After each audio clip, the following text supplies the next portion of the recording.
that's straight and bright. By the light of the Word. Today on Light of the Word with Pastor Ray. We must be wise. When you connect yourself with people of the world, we know we've been down this road as we talked about unequally yoked in dating, but I'm just talking generally to us. We make ourselves vulnerable. And we have to understand and realize this: they're not operating on the same plane as us. We operate on a spiritual plane with the moral values of the Lord. They have no spiritual plane. They're not operating in the same plane as us.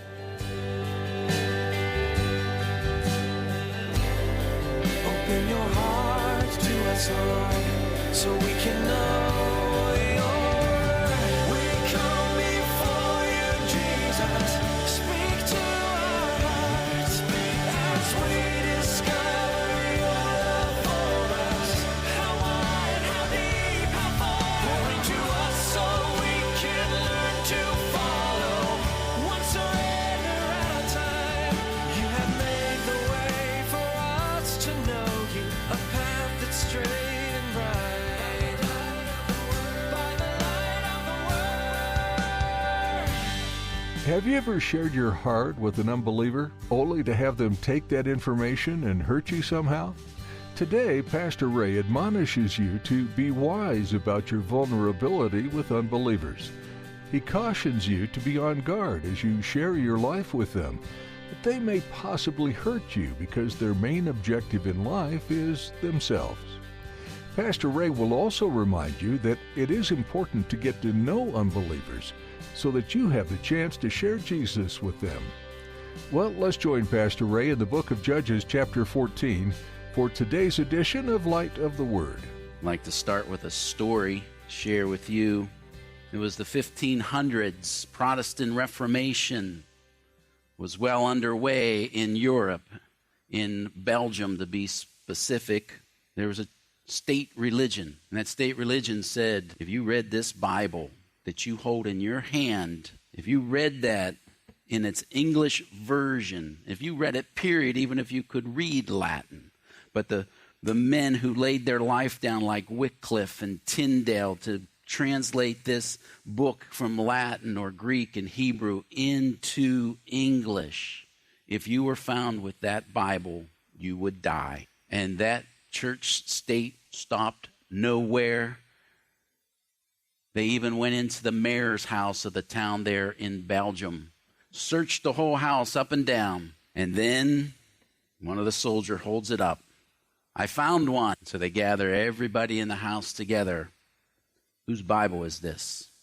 They ask the mayor, he says, it's not mine. They ask the wife, it's not mine. They ask the children, it's not mine. They come to the maid, the young maid servant of the home, to which she replies, it is mine. And the mayor, knowing what that would mean, says, she owns it, but she doesn't read it. To which she replies, this book is mine, and I am reading from it. And it is more precious to me than anything. To be sentenced, if you can imagine, anyone caught with a Bible, they would take to the town square, and they had a wall, and then they were building another wall just a foot wide. They would take the person and put them up against tie them, put them up against the wall, and they would start to build a brick wall in front of them, to which eventually you would be suffocated and die. They start building the wall. The executioner, as he stood, he says to the young lady, so young and beautiful and yet to die. To which she replies, my Savior died for me. I will also die for him. As the bricks were laid higher and higher, he warned her again, you will suffer and die in here. To which she responds, and I will be with Jesus. And finally, when he came up and there was just one brick left before her face, repent, just say the words, and we'll tear this wall down, and you can go free. To which she replies, O Lord, forgive my murderers. To which they put the last brick and she dies of suffocation. I remember hearing a missionary in Vietnam come back and tell the story. Still to this day, the church in Vietnam is persecuted, killed, even such as this, as we just read of this woman, the young maidservant. Her name was Ronka, in Belgium. And to which he says, oh, I hear of the tragedy, the travesty of the suffering of the Christian church in Vietnam. And to which the church responded to him, suffering is not the worst thing that can happen to us. Disobedience to God is the worst. And so here we have these two stories. We have the story of this young maidservant bricked to death. We have the church in Vietnam who are still being killed today for their faith. And we have this comparison of stories today as we open up and take a look and continue on with our study of this man, Samson, comparing stories of obedience to disobedience. It's the story of Samson, and there's a lot of fruits that we can gain. And I just want to recap for your remembrance is that he's been, from his birth, declared by God, the Nazirite vow. So he was not to drink wine or go anywhere near the fruit of the vine. He was not to touch dead bodies, and he wasn't to cut his hair. We looked at his life in Judges chapter 1, 2, and 3. It says, Samson went down to Timnah and saw a woman in Timnah of the daughters of the Philistines. So he went up and told his father and mother, saying, I have seen a woman in Timnah of the daughters of the Philistines. Now therefore get her for me as a wife. Verse 3, then his father and mother said, is there no woman among the daughters of your brethren or among all my people that you must go and get a wife from the uncircumcised Philistines, which that would be in violation of Deuteronomy 7 in the Mosaic law, not to intermarry with the heathen nations around Israel. And Samson said to his father, get her for me, for she pleases me. And what we point out there is a picture of Samson can be a picture of us all.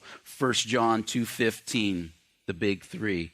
Do not love the world or the things of the world, for anyone loves the world, the love of the Father is not in him. For all that is in the world, the lust of the flesh, Samson saw a woman and wanted her. The lust of the eyes, Samson saw. And the pride of life is not of the Father, but is of the world. And the world is passing away, and the lust of it. But he who does the will of God abides forever. And here Samson, his parents say, is there not a woman of your nation? Do you have to marry an uncircumcised, from the uncircumcised Philistine? And Samson, I know better, the pride of life. So here's the beginning of his life, the big three, lust of the flesh, lust of the eyes, the pride of life. No one's ever going to be able to tell Samson anything. No one's ever going to be able to correct him in anything. And his pride will be his ultimate end, but it starts with this lust of the flesh and the lust of the eyes. Let's pick it up in verse 10 to get a running start in chapter 14 of where we ended last week. So his father went down to the woman, and Samson gave a feast there, for young men used to do so. So here's what's happening, just to recap you on the marriage custom of the day. In that time, in the marriage custom in Israel, and so they're applying it into the Canaan land also, is a man would see a woman or want a woman, or the fathers would arrange this, but a father, that's why his father's going down with them, and would arrange the bride price. Hey, my son likes your daughter, our family likes your family. We want our son to marry your daughter. And so they would negotiate a bride's price, which would become the dowry. And then they would negotiate when they would get married. And what was supposed to happen is, at this point, there's what we called engaged. Betrothal is the word here in their custom. And they would literally be engaged at that time. And you would need a certificate of divorce to separate. And there was this period where they were engaged. Mary and Joseph were engaged during that time. And you would actually be considered or called a husband and a wife at that point. Then they would come, and what was supposed to be going on during this engagement period is the son would be building a little house, they call it, off of the father's house, which would become his house with his bride on when they would get married, until he would take over the inheritance or go and take over his own property and move out of the home. And then on the day of the wedding, they would He would go get his bride. They would come back. They would go into this little house, which would now be called the bridal chamber. And there they would consummate the marriage. And then for 7 days, they would have a feast, a celebration. That was their honeymoon. They didn't have honeymoons like we have honeymoons. They worked 7 days a week or take the Sabbath off if they were obedient. But this was like the 1 week of their life that they would have time off. And so this is what's going on. But what we see here, the difference is that's not Samson's way. He's intermarrying with a woman outside of the nation of Israel who he shouldn't be married to. He's down, we'll see, at the Philistines. He's not going to have the wedding in the nation of Israel at his father's house. He's down at the Philistine woman's house, and he is going to be, the bridal chamber will be down there. So Samson has his own way, not God's way. You can't tell him anything. In verse 11, it will cost him. Verse 11, and it happened when they saw him that they brought 30 companions to be with him. As we said last week, Samson, he's always a loner. You're going to see the life of Samson. He never has men with him. He never has an army with him when he goes to fight. Everything that he does is always going to be, he's going to be doing this alone. And then he shows up here. He doesn't even show up with a best man. He doesn't have any friends to show up for this wedding. They have to supply him a best man. We'll see at the end of the chapter. And they have to supply him 30 friends. That's a sad life when we look at this life of Samson. But to talk about this, here comes 30 people from the world at Samson's expense. It's his party. He has to pay for everything. And here comes 30 people. Hey, man, free ride. Good time, all at Samson's expense. We're going to get free food and these things. Historically, you can read the culture of the time, a drinking party. And so they're like, man, free food, free booze. We're not going to have to work for 7 days. We're just going to mooch and leech off of this guy. And then when it's over, they're just going to leave him. Going to leave him hanging. It's just like the prodigal son. Prodigal son has all this money, has all this friends, but then we read after the money's gone, so are the friends, and nobody will help him. He's eaten out of the pig trough. Can I say this to you? Christian, be careful about making yourself vulnerable with the people of the world. I'm not villainizing them. I don't mean that they're not lovable and they're not likable. There's just no way, and it's impossible for us to reach them with the gospel of Christ if we don't interact with them. But here's what I want to say to you. Matthew 10:16. Behold, I send you out as sheep in the midst of wolves. Therefore be wise as serpents and harmless as doves. We must be wise. When you connect yourself with people of the world, we know we've been down this road as we talked about unequally yoked in dating, but I'm just talking generally to us. We make ourselves vulnerable. And we have to understand and realize this. They're not operating on the same plane as us. We operate on a spiritual plane with the moral values of the Lord. They have no spiritual plane.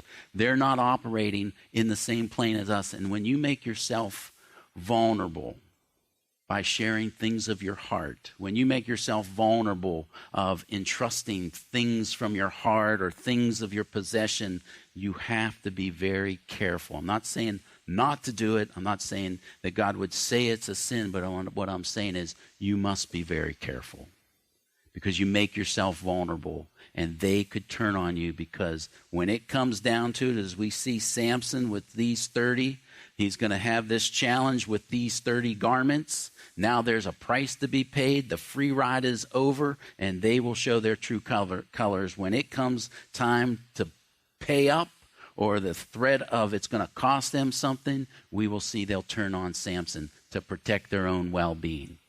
And I'm not saying that the world is evil.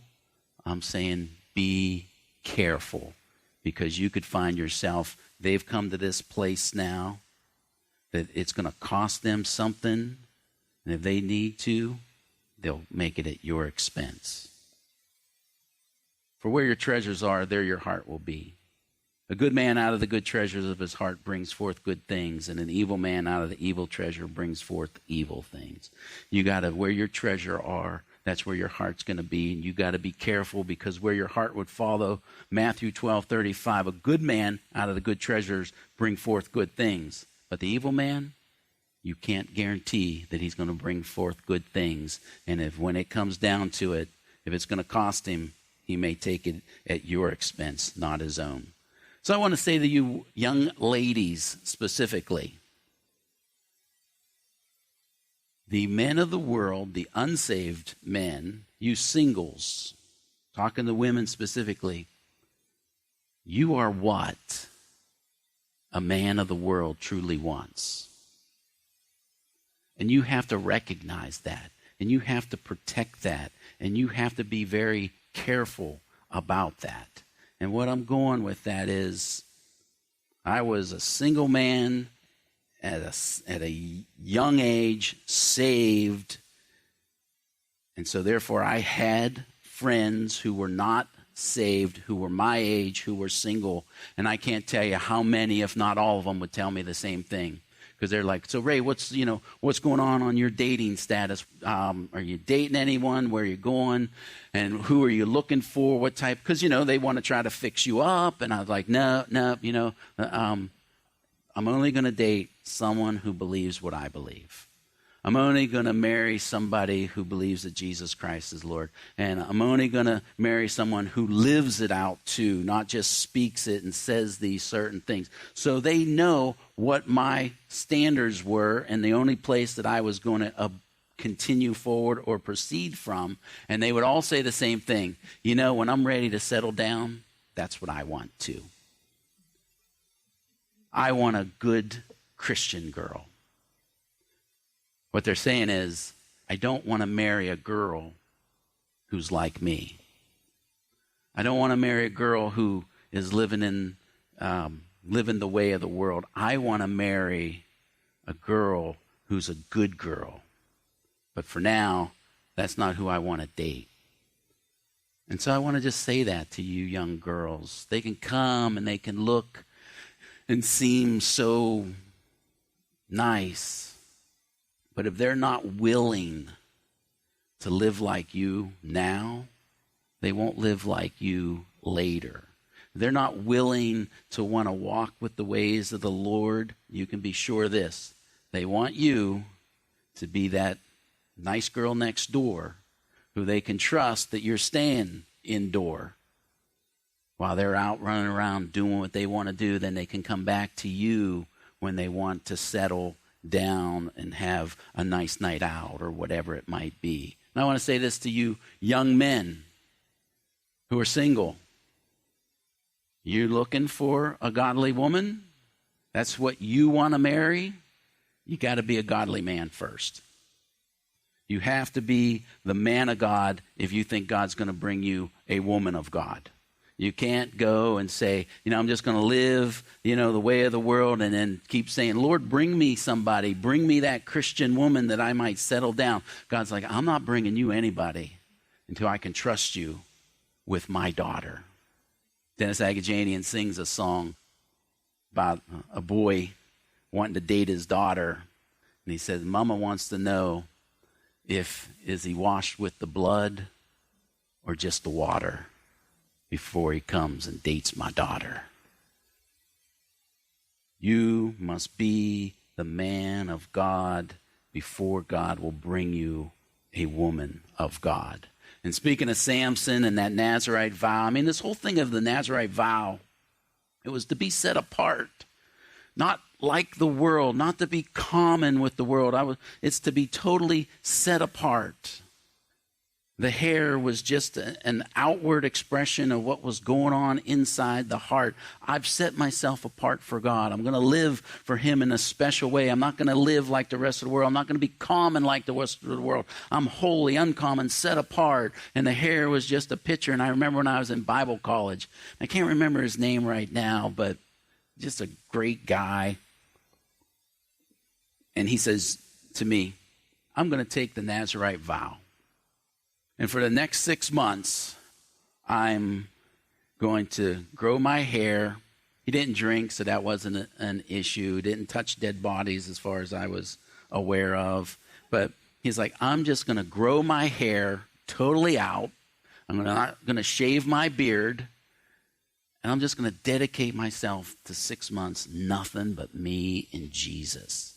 I'm not going to show an interest in the girl, and I'm not going to receive interest from the girl, which is a big deal because it was called Calvary Chapel Bridal College.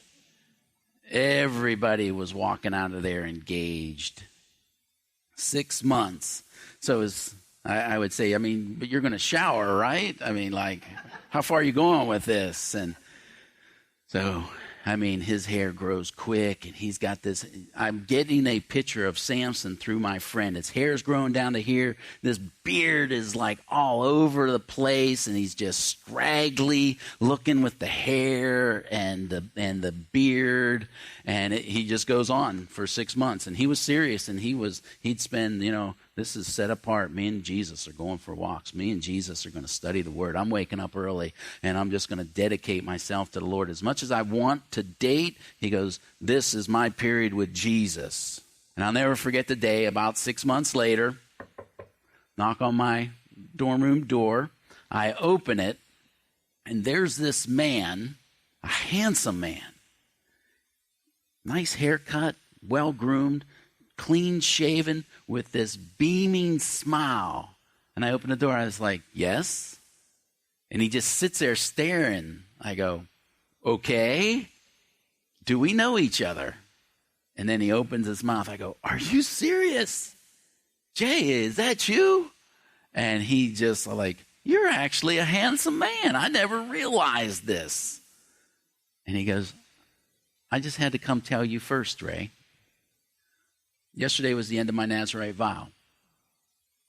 So I shaved up, cleaned up, went to work at the snack bar as I always do on Friday night here at the Bible College, because the campus then was open to the community for coffee house and stuff like that and conferences. Because I go up to work in the snack bar, and he goes, here comes this girl. And he goes, and just like that, he goes, man, we clicked and we connected. And he goes, I think this is the one. And sure enough, a year later, husband and wife, a couple years later, 2 kids. She truly was the one for him. So what I'm saying, if you're having a hard time getting a date, guys, no, I'm not saying that. You know what? Men, young, single men, any age, single man, you got to set yourself apart to the Lord before he's going to bring you that godly woman. Because that's his daughter. And she is precious and a treasure in his sight. And I can say this about Jay. After 6 months of that Nazarite vow, that woman was a treasure. He knew God brought me this treasure. And she's not common. And she wasn't some happen along. God set me apart for 6 months and then brought her on that day and that moment very specifically for me to see, this is my gift to you, Jay. And God will do the same for you. But you got to be a godly man before God's going to bring you a godly woman. You have made the way for us to know you, a path that's straight and bright. By the light of the Word.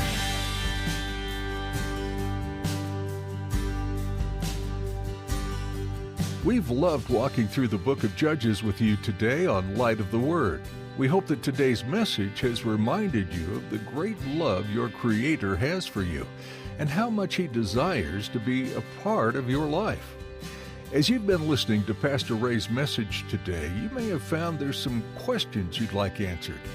We'd love the opportunity to answer them as best as we can. So please send us an email at mail@ccaac.org. Let us know, too, how we can be lifting you up in prayer. That email address again is mail@ccaac.org. Light of the Word is created and produced from the services of Pastor Ray Bolus at Calvary Chapel of Anne Arundel County, Maryland.